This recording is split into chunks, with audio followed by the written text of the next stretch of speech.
Oh, let's get this party started.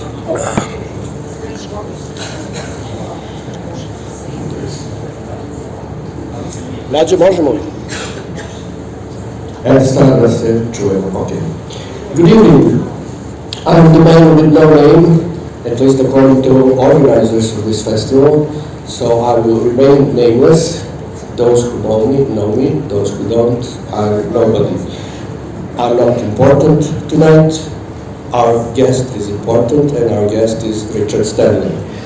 The tired phrase, the man who needs no introduction, but I think really after 30 years or more, how many? 30 something years since Hardware, Dust Devil, the unfortunate Unmade, The Island of Dr. Moral documentaries, and The Color Out of Space, which many of you probably have seen, but none in cinema, which you will see after our discussion. Not too many films, unfortunately, but very colorful personality, very colorful biography, both in front and behind the scenes, all kinds of things to talk about, but we do not have the time, and we will not go too much into the past, but you will have opportunity if you want to talk about Hardware and Dust Devil, if you have something that you haven't read in previous interviews or podcasts or documentaries, but our stress tonight will be on Color Out of Space, on Lovecraft, and on the upcoming projects as much as we can mention them and talk about them. So, since, like I said, we do not have too much time, first of all, welcome Richard. Happy to see you here with us. And let's start with talk about the Color Out of Space and your connection with Lovecraft. I believe that Lovecraft was the author whom you read from the very, very early childhood years. Tell me about how you came across him, what he meant to you as a young child, what he means to you today. H.P. Lovecraft was my mother's favorite author. So before I could even read, I could see that she cherished these books and that the material was important to her. And she taught me from an early age to not be interested in Lovecraftian imitators, not to read August Derleth, but to read the original Lovecraft stories. And she read them to me as a child, starting with Dream Quest for Unknown Kadath and the lighter material. But by the time I was 10 years old, I was fully conversant with the Cthulhu mythos. I was playing the role-playing games, and I was basically a fan. I was indoctrinated from birth. And to some extent, my mom trained me to be faithful to Lovecraft and to adapt his material in the same way, say, that Sarah Connor trains her kid to fight Terminator robots. I didn't really have any choice in that process. What was it about Lovecraft specifically? Because you certainly read other fantasy and horror authors as a child and later, but what kind of connection did you make with his worldview, his iconography, his themes? What was it about his writing? Well, I think the exposure to the Lovecraft universe at an early age meant that I was always influenced by his way of thinking. Even at school and in my early days, I was already aware of issues like ultra-dimensional forces, things that were beyond the limits of human perception. I remember when I was maybe 13 years old using this term non-Euclidean geometry in an essay I wrote at school, and I remember my mathematics teacher put a big red mark around it and said there's no such thing, that Euclid invented geometry, all geometry is Euclidean. And of course the teacher was wrong, that now we have fractal geometry, which is not only the basis of chaos science, but it's also the very same thing we used to create the VFX, the animation that brought Color Out of Space to life.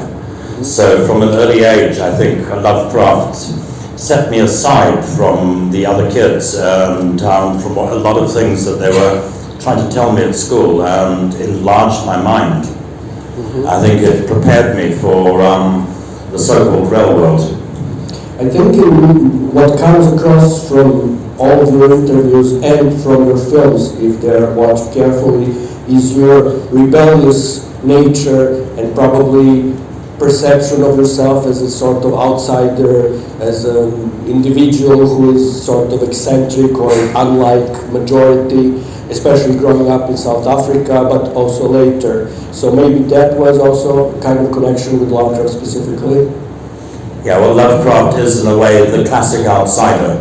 He's someone who really made no attempt whatsoever to come to terms with normal life or what everyone else perceived the real world to be. Mm-hmm. I think his interest was very much beyond common humanity. He was one of the first writers to really deal with the concept of deep time, the notion that there's billions of years of history behind us and in front of us, that humanity is really just an instant, a split second in the evolutionary process. One other thing that connects you with Lovecraft, unfortunately, is the fact that both of you are sort of cancelled. Both of you became kind of problematic for different reasons. Lovecraft for his alleged racism, misogyny, other things, but mostly racism, and you had the unfortunate allegations which luckily were proven untrue in court, but still which affected your career. So can you tell me about what it's like to be cancelled? Of course, you're not the only one. We live in such times where people get accused and their careers and lives destroyed with no evidence whatsoever. So in your case, what was it like? How did you deal with that? Well, of course, it's been a living nightmare, but it's sort of inevitable. I mean, you can't be that far outside the world and be presenting this kind of material in the 21st century without running into considerable interference. And it's basically pushed me into standing even closer to Lovecraft's work, because I think the man is hugely misunderstood. I also think that it's clear to me that what we perceive as Lovecraft's racism, or as you put it, misogyny, is simply another aspect of his anti-humanism. To Lovecraft, human beings are not much more than insects. And I think that he means that about the whole human race, not just about men, women, or racial characteristics. It's important to note that in at least 3 of the Lovecraft stories, The Outsider, Shadow over Innsmouth, and Arthur German, the stories end with the character realizing the true monster is their own reflection. Lovecraft himself is not exempt from his mistrust of humanity. When he looks at his own reflection, he's extremely critical and realizes that he himself is one of the creatures. And so singling him out as being, I think it's completely wrong to imagine him as a misogynist, and the allegations of racism are, I think, equally misplaced. But one thing that makes it more difficult for you as a filmmaker to adapt and present his works cinematically is precisely what you mentioned.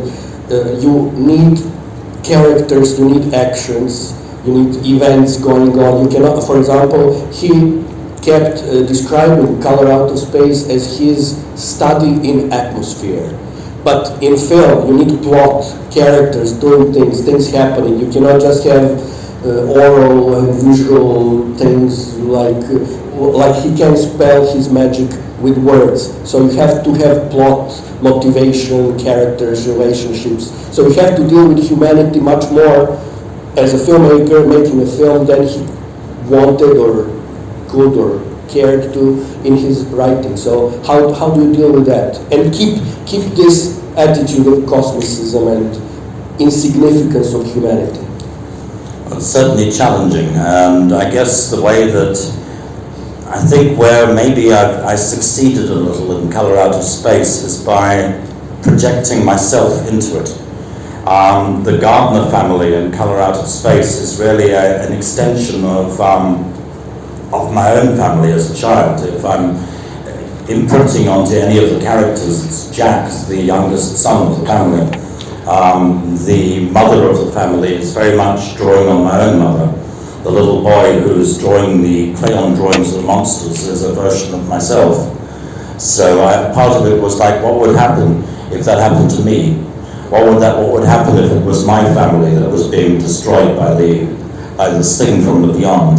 And how would I relate to it? I tried to bring some of those emotions home. And I think it's very hard to adapt Lovecraft and to be faithful. Very, very difficult. And as a result, I do think a lot of, deep textual analysis really helps, because Lovecraft does tend to spend a lot of time just on the atmosphere. As you say, he can spend maybe 2 pages, 3 pages describing the trees. And the scene in the Color Out of Space story, where the children of the family are killed, where the character goes into the room and shoots the children, is described in 1 sentence in the book, in the story. It's very, very small, but it's a hugely horrific and terrifying moment, but reduced to just a few words in the story, as opposed to the multiple paragraphs about the New England flora and fauna.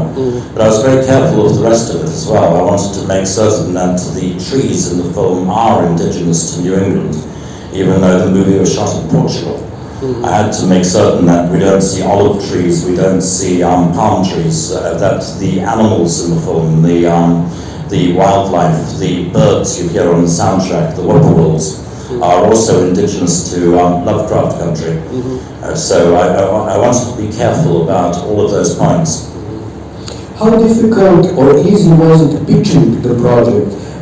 Namely, is Lovecraft's name today a brand name which attracts producers, or which kind of makes him questionable? Oh, we cannot have that guy, he's kind of weird in a way that's problematic. We have to excuse ourselves for doing him, that racist. Maybe we should do some reimagination, reinvention of Lovecraft, but not Lovecraft himself.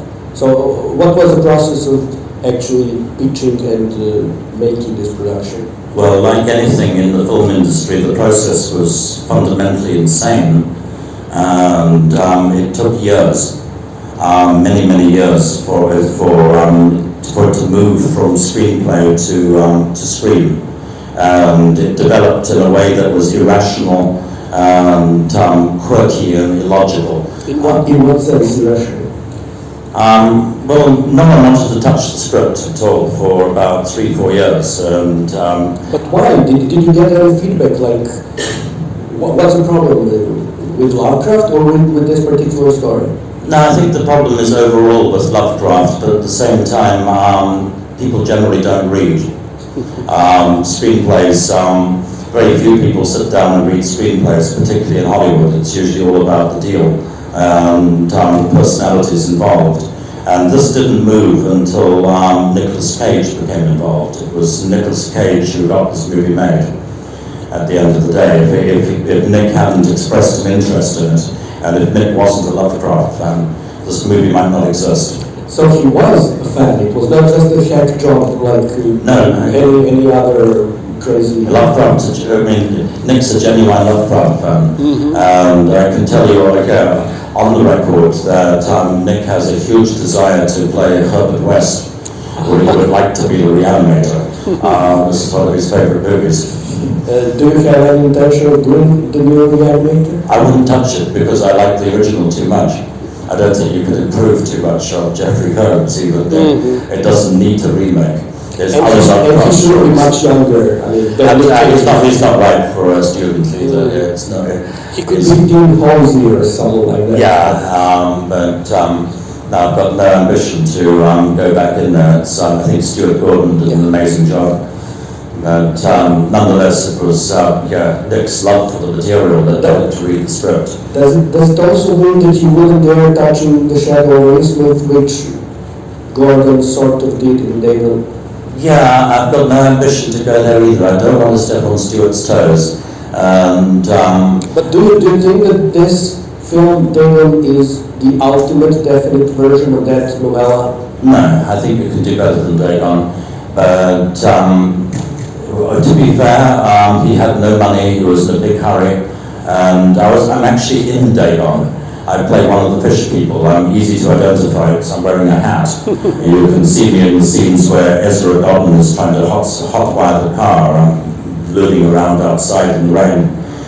This whole movie was shot in Barcelona and in Galicia. It's actually a Spanish film. And Stuart had very, very little money to work with. It was extremely chaotic on the set. And I think he did a great job considering how circumstances.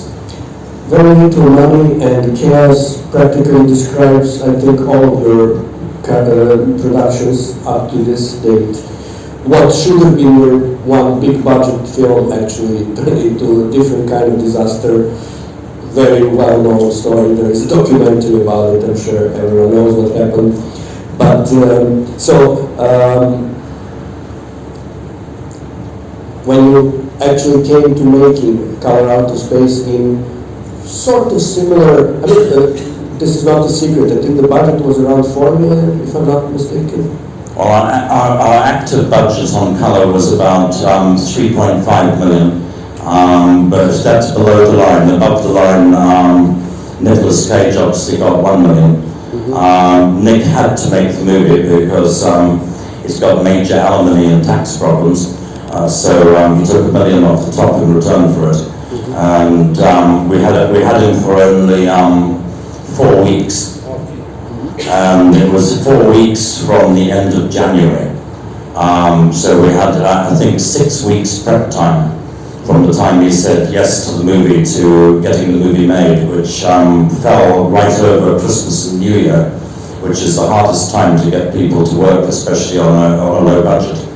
And another problem was that the whole of the Northern Hemisphere was under snow, shooting in January.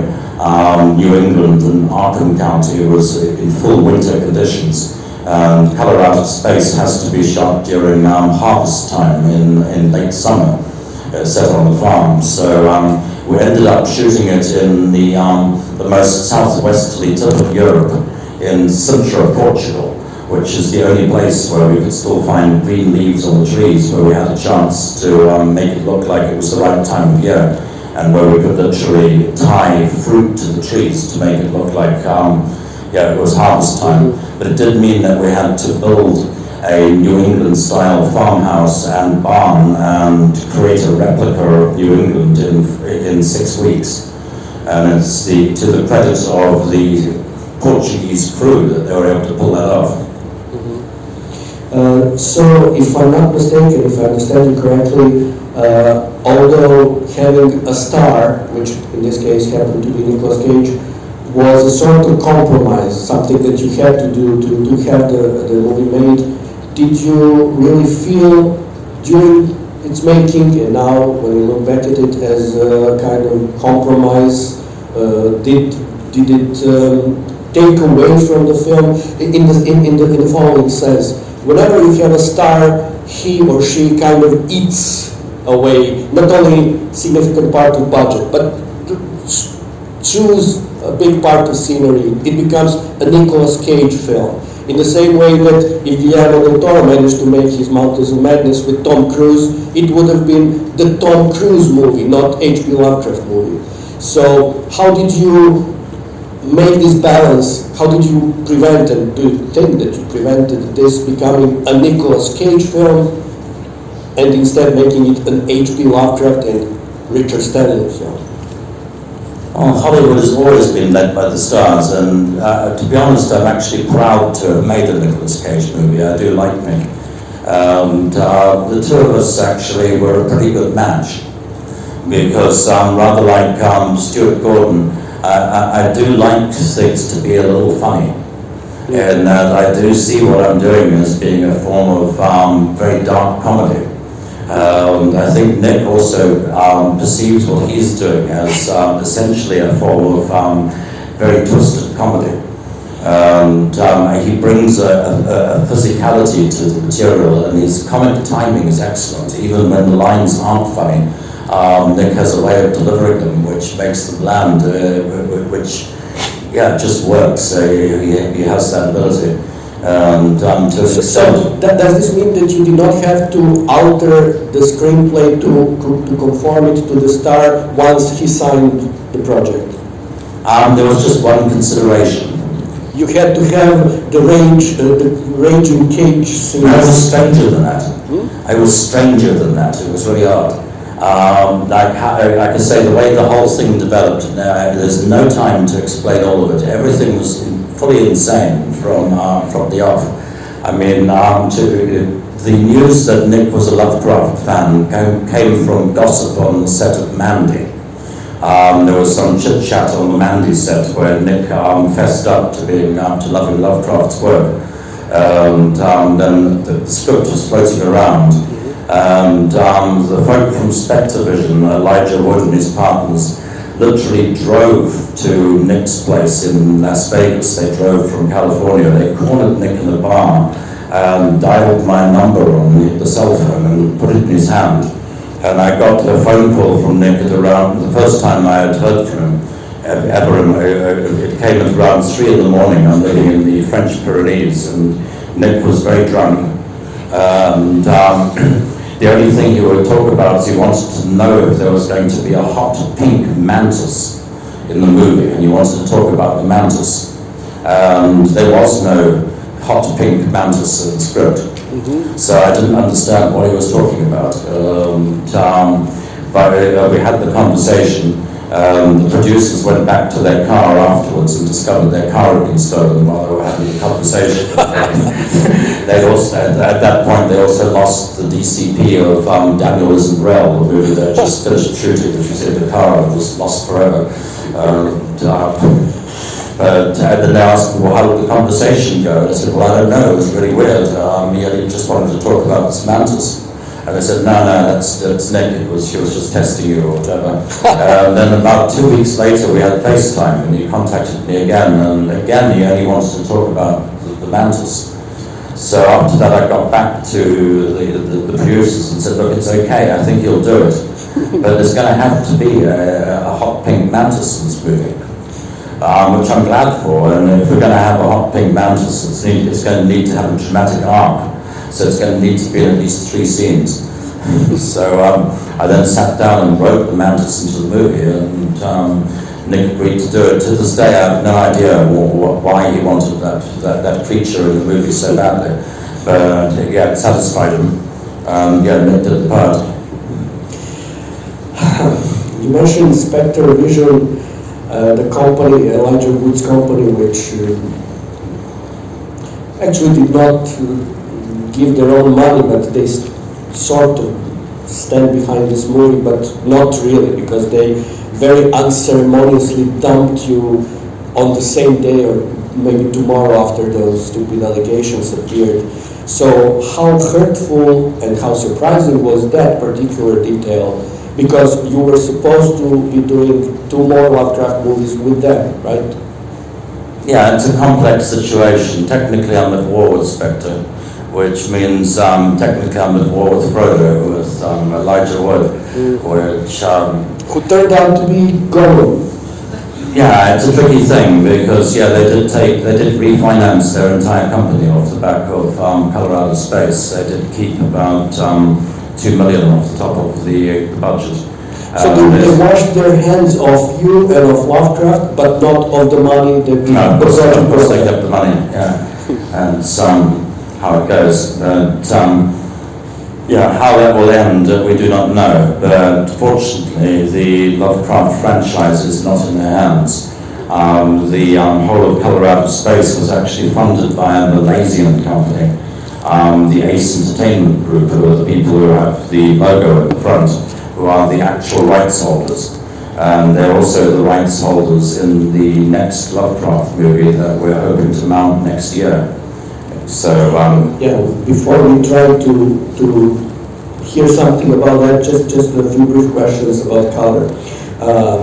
I followed, as I keep following your career ever since I saw Hardware. I never told you this detail. I actually, of course, this is Serbia, The only way I could see it was from bootleg video, but you also saw most of horror classics on bootleg videos in South Africa.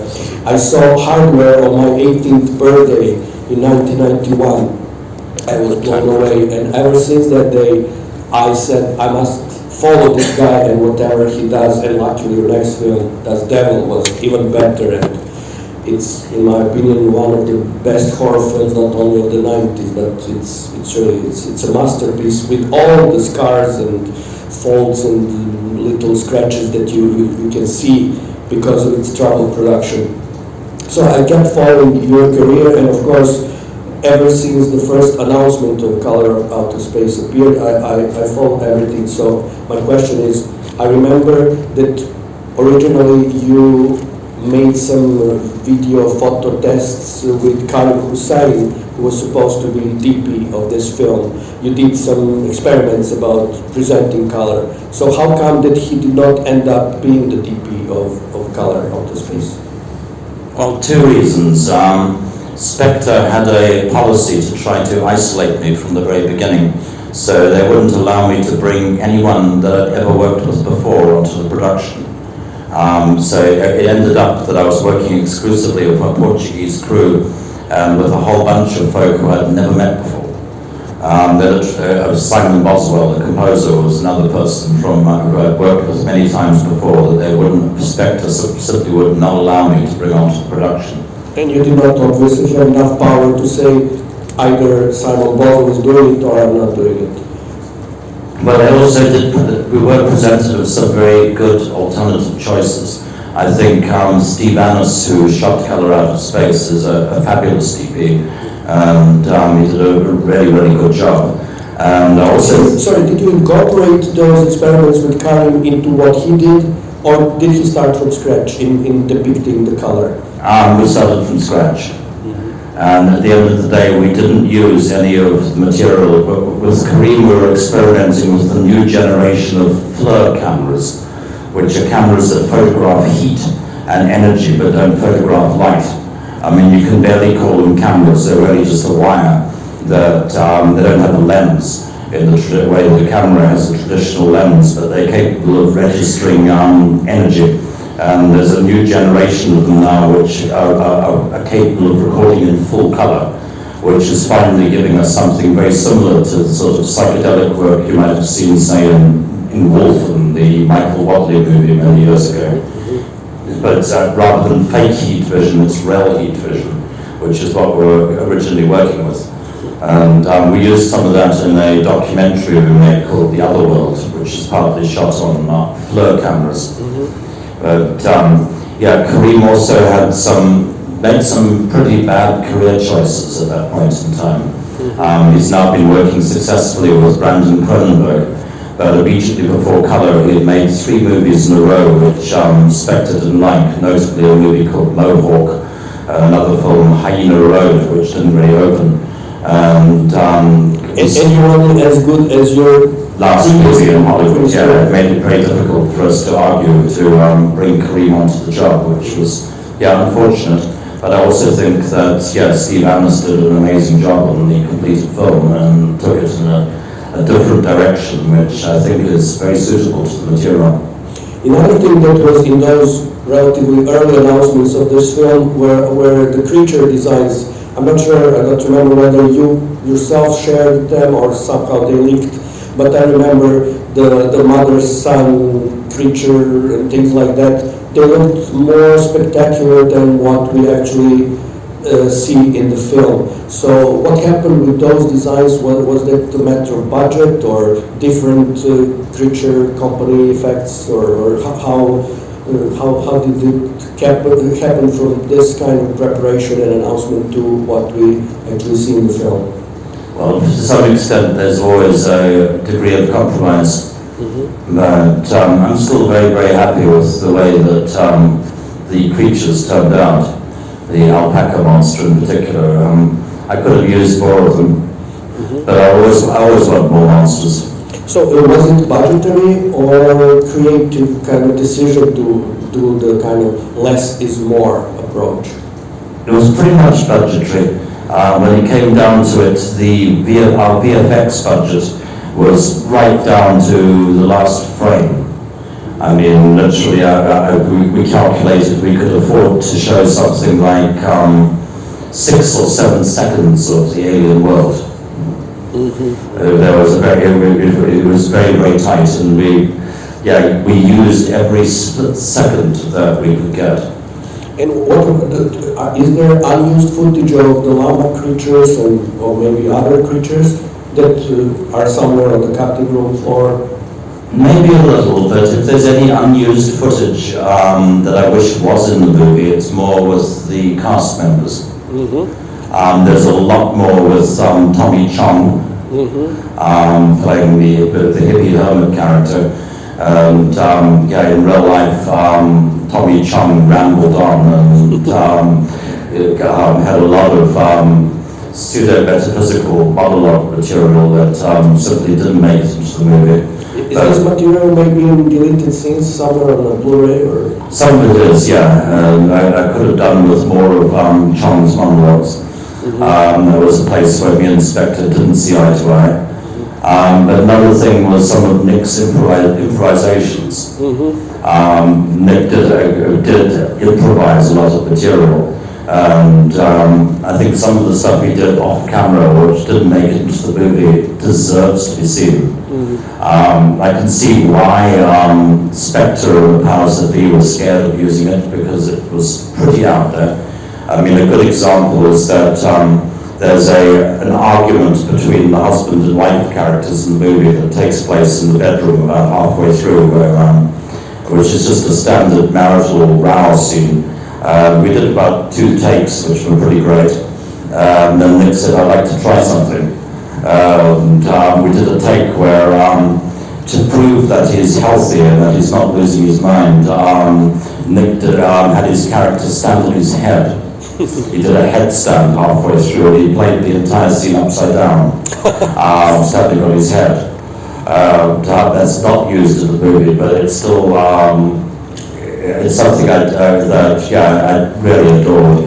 But that would probably sit better in a reanimator kind of film than in a pretty straightforward drama horror. That color. Yeah, we figured it was too much too soon. We do allow Nick off the hook later in the movie, and some of it is fully insane. We figured the marital argument played upside down was maybe too much, but it was something I fully enjoyed. I didn't see it coming. Everyone was trying to get him to go the right way up again. And one of the terrifying things about working in the present day is because we're shooting digitally, we're shooting on the ARRI Alexa. It means that all these different folk, the producers and the finances, the different people who are looking over your shoulder, can see through your viewfinder as you're shooting. There's other people who can see your feed.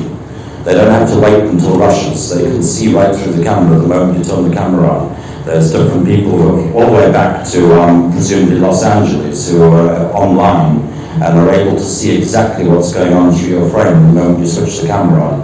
And the moment you go off script and you start deviating from what they were expecting, you can feel the shockwaves coming all the way from Los Angeles, like the moment Nick did the headstand.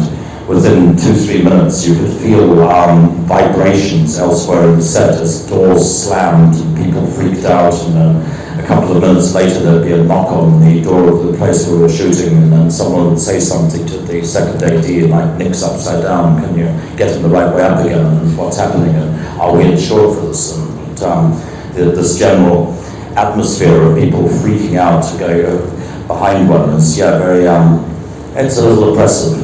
I'm used to being able to hide what I'm doing more easily than we can these days. You've already announced that your next film should be the Danish horror. How much can you reveal to us? What kind of approach can we expect to your adaptation of this particular story? Well, I fully intend to continue in the same vein as Color Out of Space, i.e. it's going to be faithful to the original story, but brought into the present day. I'm very interested in seeing what Arkham County is like in what will be effectively 2024, 2025. I want to go back on campus and go back to Miskatonic University. We want to have access to the Necronomicon, and I want to see what the restricted documents section of the Miskatonic University is like in 2024. In doing this, I based it very carefully on rare books departments at Harvard and Yale. I used as an example how to gain, if I had to gain access, say, to the earliest printed form of the Bible in the Harvard collection, what would happen to me? How would I apply for it? What kind of security would I go through? How is the book kept, preserved? And I wanted to show an accurate portrayal of what how to steal a very, very strongly protected book. Yeah, I used the Caxton Bible as the real life example to see if I could get access to it in the same way that Wilbur Whateley has to steal the Necronomicon. But I also want to go back into the Necronomicon because the Necronomicon needs to be repositioned and better understood. And so it's an opportunity to finally get my hands on the book and to open the book and to delve very deeply into the core of the Lovecraft canon. So yeah, it's something that's I've been training for a long time, and I think Wilbur Whateley, the ostensible lead character of the Dunwich Horror, really needs to exist and needs to be properly incarnated into our present century because it's one of the tastiest characters of the Lovecraft pantheon, and it's time that he had a voice. In terms of showing deformities, mutations, creaturely effects, how explicit, will there be more of that in Dunwich than it is in color? Because in color it's pretty restrained for what that story could be. In terms of presenting Wilbur's real shape, in terms of portraying or showing Yogg-Sothoth, in terms of showing, I don't know, gore, or maybe some effects. Oh yeah, I mean, I do feel it's my obligation to come up with a couple of gore moments which are unlike anything that anyone has seen before. I do have a couple of things in mind. But beyond that, I've been meditating on Yogg-Sothoth for quite a while, and myself and Simone have been working on that issue for a couple of years now. And we will bring on the ultra-dimensional deity. The budget will ultimately dictate how long we'll be able to bring it on for. I mean, whether we'll be able to bring on the this alien ultra-dimensional force for more than a few seconds or more than a couple of minutes. It remains to be seen, but certainly in its manifestation, it's something that I feel an obligation to present the old ones, like Grand Ancien, in a way that carries the same shock and awe that the presence of an alien deity should have. It's a big challenge to try to portray a god on camera. What is the current status of this project? It does not have a production company at this moment, right? Oh, it certainly has. Okay, so it has a very active production company. We have a distributor and we have cast. But you don't have the budget? We certainly do a lot of it. So I think it's pretty healthy. We don't have right now as a country. The location. The location we don't have. I'm constantly fighting to try to get back to New England because it belongs in Massachusetts, it belongs in New England. But everything is dictated by tax rebates these days. We ended up in Portugal because of the climate, but also because of the tax laws. At the moment, the dagger keeps spinning. There's been a move to try to mount it in Italy. Spain has very competitive taxation laws. I'm currently fighting to try to shoot all of the studio work in Europe, but to try to carve out 1 or 2 weeks of location shooting in New England. Because Did you have the time to investigate the situation in Serbia? Maybe those studio things can be done in Serbia. Yeah, well, this would be a question for the producers who do indeed exist. Basically, You're aware, for example, that the Hellraiser reboot was shot in Serbia. You know that? I learned about it. But yeah, basically I think the producers will go to any country that can make the math work, that can make the equation work. As usual, they don't really understand to what extent it's rooted into the location. So it's my duty to try and keep it as close to Lovecraft Country as possible. But at the end of the day, we're going to build the Wakely house, just like we built the Gardner farm. We have to, because if you know the story, you'll be aware that the house is utterly destroyed. So rather than... And not only the house, there's a whole bunch of destruction in the countryside by the invisible force. Yeah, and we also need local trees, as usual. It's got to be trees indigenous to New England. I can't destroy olive trees or palm trees. Yeah.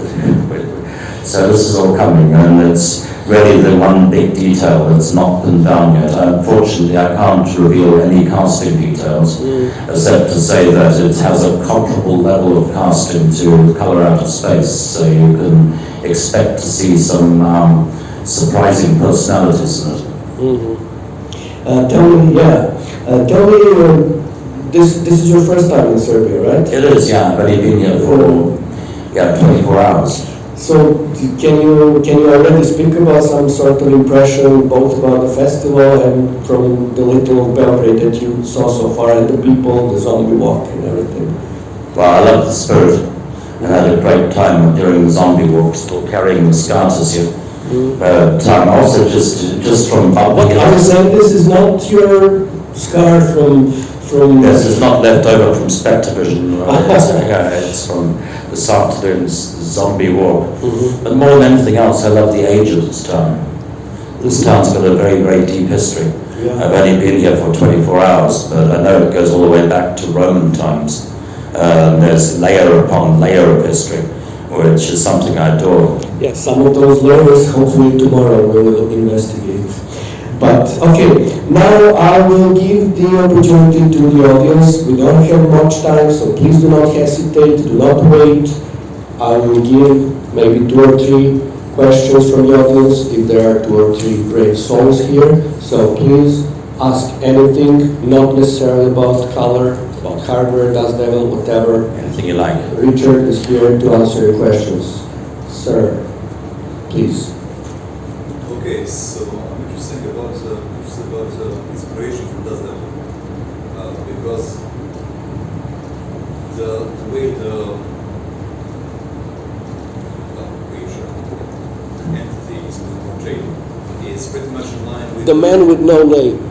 Yeah, the way the demonic entities are described in ancient Semitic Middle Eastern tradition. So was it this kind of inspiration, or was it something else? I think there's some aspect of that.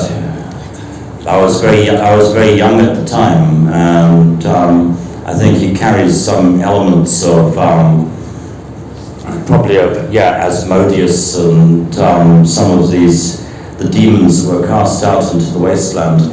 But it was also coming from the dreams and the nightmares that I was having as a 13-year-old. And all I knew at the time as well was that if there was going to be a devil or a demonic figure incarnated into a form that was attractive to people, that he was going to have to be one of the most appealing people to have ever existed. I thought, who are the most attractive men in history? If the devil was going to show up, surely he was going to look like either Elvis or Jim Morrison or Clint Eastwood is where we ended up, frankly, because Eastwood was, I think, voted the sexiest man alive for more years running than anyone else. So after due debate, we went down the man with no name route. But there's also a very honourable tradition of songs about the walking guy. Songs like Bob Dylan's Man in the Long Black Coat, the the writers on the Storm, the Doors classic, Nick Cave's Man with the Red Right Hand. Many of those songs, I think, fed into the conception of Vega. Okay, do we have other questions? Yeah? Well, since you mentioned all those musical artists and I think Hardware and all your movies, well, have, you know, a great soundtrack. So could you tell us something about your relationship with music and about the cameos that we see in Hardware? Well, Hardware was some kind of strange fluke. We're just very, very lucky to be there at that point in time, and all the way back in 1989. And somehow the movie became a kind of magnet for everyone who was around. So originally I wanted, I'd been doing music videos for John Lydon and Public Image Limited, who ended up contributing the main song to the movie. And originally I wanted Lydon to play DJ as well, but then he had gotten into some dispute with Virgin Records, wasn't available, and Iggy Pop took over, and suddenly we had like John Lydon and Iggy Pop. At one point, Sinead O'Connor was meant to be the taxi driver, and then she dropped out at the last minute. It was Sinead O'Connor and her bald face, so we were sort of thinking Tank Girl at the time. Then when she dropped out, Lemmy was convinced to do it literally 24 hours before. And, For a bottle of Jack Daniels, which he drank before we did the shoot. So he was utterly wrecked by the time he arrived. And I think he's quite uncharitable about it in his autobiography. But then beyond that, there's a whole roster of weird people in there. Carl McCoy from Fields of the Nephilim, Gua from Antarctica show up, but we don't hear their sound. Luciano Pavarotti contributed a track free of charge. It became a bizarre circus. by the way, I discovered Ministry thanks to Hardware. Yeah, that's where I one first. of the earliest Ministry tracks. Stigmata. Stigmata which was replaced the Gua track at the last moment. But we're again very, very lucky to have. It required back in the days before internet a little bit of detective work because it was obviously not the music that went with the group performing it. So. Yeah, we swapped it out at the last moment. But thank you for that, among many other things. Yeah, you'll also see like Psychic TV, Genesis Peorage on the televisions. There's some material in the TVs from Survival Research from Mark Pauline. There's some Monty Cazazza stuff in there. It's an extraordinary smorgasbord of stuff that was lying around in 1989, and which was incredibly lucky because the entire budget was only 800 grand. We couldn't honestly afford to. Grand of pounds or dollars? It was pound sterling, but at the same time. That's about $1 million. Yeah, but there's no way we could afford to actually license those tracks. So we were lucky that once it got rolling, so many people contributed. The same thing did not happen on Dust Devil, thanks to the sort of problems that have dogged my career throughout. Dust Devil was completed on my own funds after the production company making it went bankrupt and basically jettisoned the movie. So we couldn't afford to really license any tracks at all on Dust Devil. It's just Simon Boswell's original score. But originally the car radio should have been playing Riders in the Storm, it should have been playing Bob Dylan, it should have been playing all those other tracks that we simply could not have in the film. Colour, all of it's going in Lavinia's headphones. So you'll hear a lot of, in this case, a lot of black metal bands who contributed to Colour Out of Space. Do we have any other question from the audience? Yes?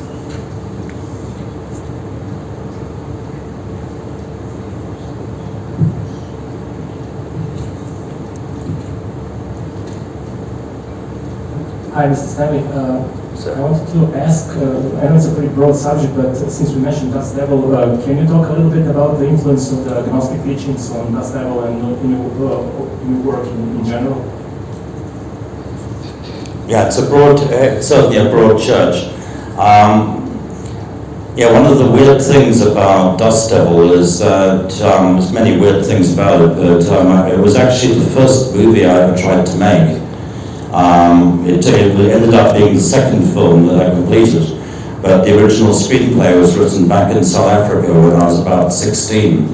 And I thought this is the simplest movie I could make because it's really just two people in a car driving through this big landscape. And at that time, I knew nothing about the Gnostic dualist tradition, and it struck me as extremely odd years later when I realized that so many of the things that the demonic character was saying are completely drawn from this, the so-called Gnostic dualist heresy, because through a series of essentially coincidences, I ended up living where I'm now living, which is in the south of France, in the Pyrenees, and became very intimately acquainted with the so-called heresy, with the notion that the material world that we live in is not the creation of the true creator God, but is some kind of deterministic prison or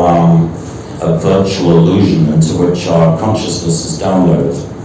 And this wasn't an idea I was familiar with as a teenager, but it's time and again when the character opens his mouth, he tends to be spouting what sounds like pure Cathar ideology, which, to some extent is a coincidence. But if it's true, and that really is the nature of the world we're in, then it's not a coincidence. And we're simply tuning into something which, may turn out to be correct. I guess I will find out when I die. Please let us know, if, but hopefully not too soon. Well, if I die before you, I'll try and give you a sign. Yeah, please do. Maybe just one more question. Please make it good if we have it. We don't have really much time. Any question? 1, 2, 3, 4? No question? Okay, the last question will come from me. Do you have any other documentary planned, or if not a documentary, can you tell us just a tiny bit about your book, which is actually about to be published? Yeah, and I do have a book out. It's currently self-published, but there is a major publishing company that wants to pick it up, and I'm currently debating whether it's makes more or less sense to sign the deal with the publishing company or to go on promoting it. And this is a book called The Last Crusade, and it's a true story about my 20-year pursuit of a former Nazi Grail historian who worked for Heinrich Himmler's archaeological department in World War II. I set about trying to find out whether the SS were really trying to get their hands on the Spear of Lominus, the Holy Grail, the Ark of the Covenant, the backstory to Raiders of the Lost Ark. And that, propelled me into a more or less a 20-year journey to try to find out what the truth was about these sacred relics and the dark forces that tried to control them or get their hands on them. And the Last Crusade, which is being, I guess, marketed as the real-life occult backstory behind Raiders of the Lost Ark. But it's also kind of the backstory behind the Keanu Reeves Hellblazer movie and a bunch of other films. So the book is a novel. No, it's true. Which makes it scarier. Technically speaking, is it presented as a work of fiction, as a story with plot and characters, or as a non-fiction book? It's presented as basically as a diary of the journey, which makes it into a non-fiction book, but hopefully it's still gripping enough. I think it comes across a bit like what would happen if you reimagined the Odessa File as written by Stephen King or H.P. Lovecraft, because it does have a supernatural element. but it's held together by the 20-year manhunt of trying to get my hands on SS Obersturmführer Otto Wilhelm Rahn. So many things happened along the way which were so unbelievable and so bizarre that I felt that I needed to put the whole thing together between two covers before anything happened to me, because there have been a lot of forces out there. And so there have been new findings and discoveries after your documentary, The Sacred Glory, which deals with this subject. Yeah, it's still wide open, and it's going to continue. It's the story is not complete yet, and it's still unwinding, and this feeds directly into the issue of the Gnostic dualist heresy, because there is an ancient prophecy which is currently working its way out. Before they burned the last Cathar holy man, the last adept at the stake in 1321, he did prophesy that after 7 centuries, after 700 years, the old ways would return, the laurel would turn green again, the old gods will return, and that gave us the due date of 2021, March 16th, 2021, and I'm afraid it's still ongoing. It remains a dangerous issue, and really since 2021 I felt a great desire to put the entire story together between two covers and to try and make it public, because I figured that apart from anything else, my own life might be a bit easier and I might be a bit safer if the story was actually out there and not just living on my laptop. So yeah, that's currently available.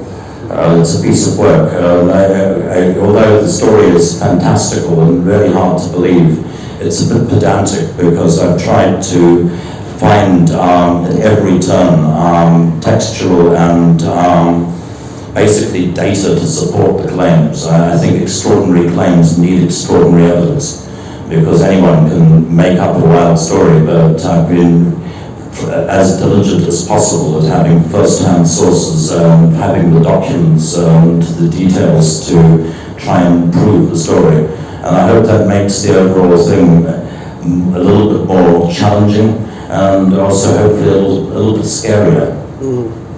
Well, Richard, what can I say?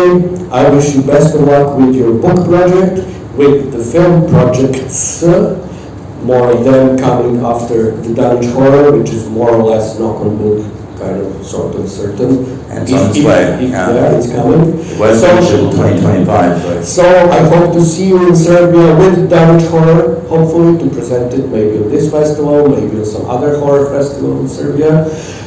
We will talk about that, but first you make it. And thank you for being here. You will be here tomorrow. You're very approachable. If you were shy to ask something in front of the whole audience, you will see Richard tomorrow here as well. So thank you for your attention, and of course enjoy the color out of space. Thank you.